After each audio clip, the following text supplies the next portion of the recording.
This episode of Penn Point starts right now.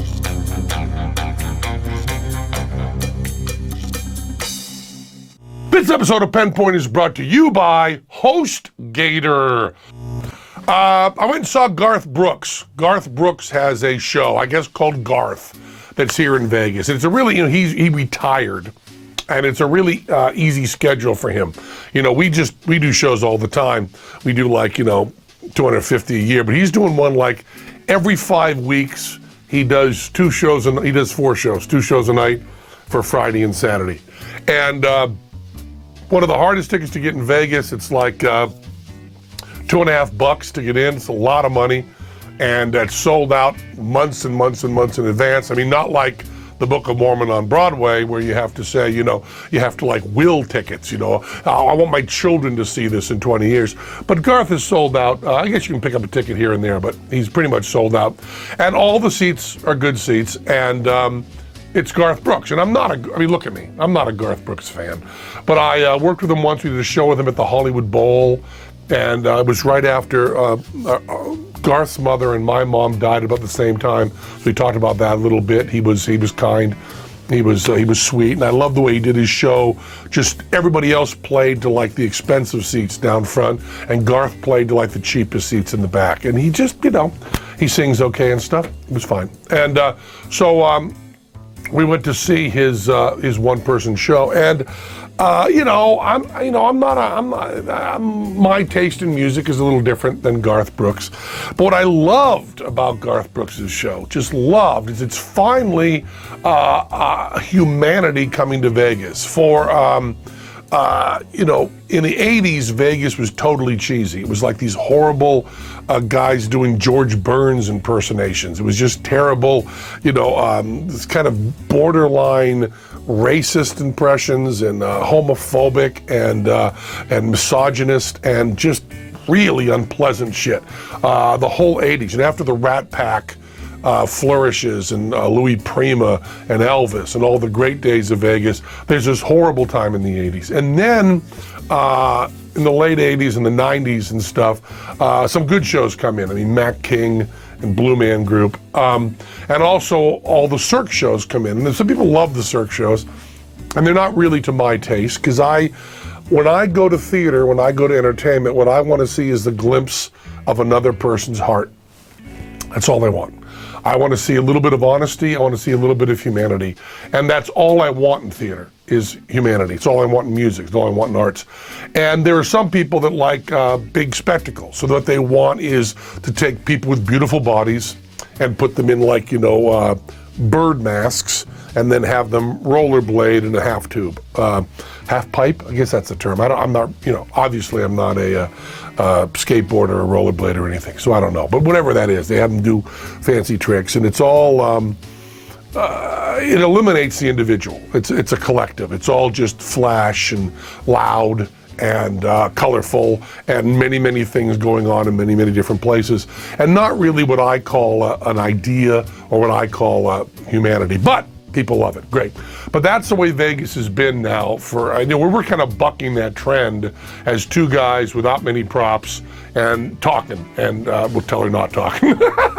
But we certainly show a lot of our hearts and a lot of our individuality, for better or worse. That's what the Penn and Teller show is in Vegas. But we're like the only ones, except for the headliners that come in. Tom Jones could not be better and more honest and stuff like that. Because, Bob Dylan plays Vegas. But, and you can't do better than that.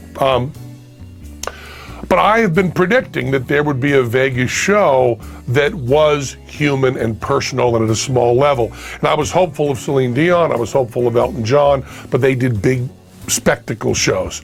And Garth Brooks comes out, and man, they really push the idea that there's no Vegas spectacle. He has a stool on stage with a bottle of water, and he has a guitar, one guitar. and of course a capo. And you know, he's not a guitar player. He's not a big guitar player. He'd tell you that himself. But the guitar sounds beautiful. It's an acoustic, chunky guitar, and they put it through all sorts of, I mean, the sound is amazing. Put it through all sorts of, I think they're compressing it and they're doing all sorts of things. So it sounds different all the time, even though it's just an acoustic guitar.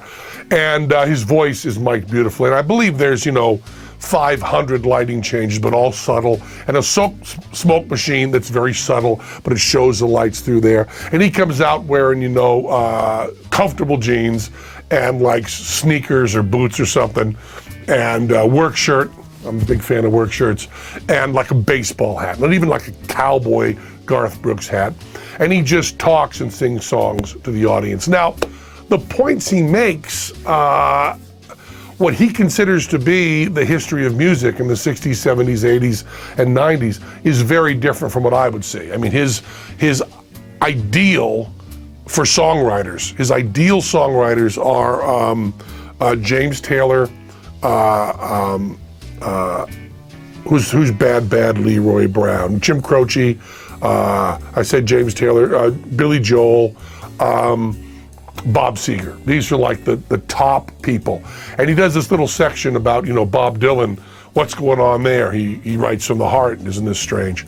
And he also plays verse chorus of every song. Most of the other people's songs, his stuff's at the end because he does a Q&A and does requests, and of course every request is most popular songs, so he goes into that. But he does verse chorus of every song. Verse chorus. And verse chorus of hit songs, you can sit through anything. You know, we're used to them, we hear them on the radio. And his example of hard rock is Simon and Garfunkel doing Mrs. Robinson. That's hard rock to Garth Brooks. But then again, I suppose, you know, the Monkees are country to me. I don't know what the comparison is, but it's just, it's crazy talk.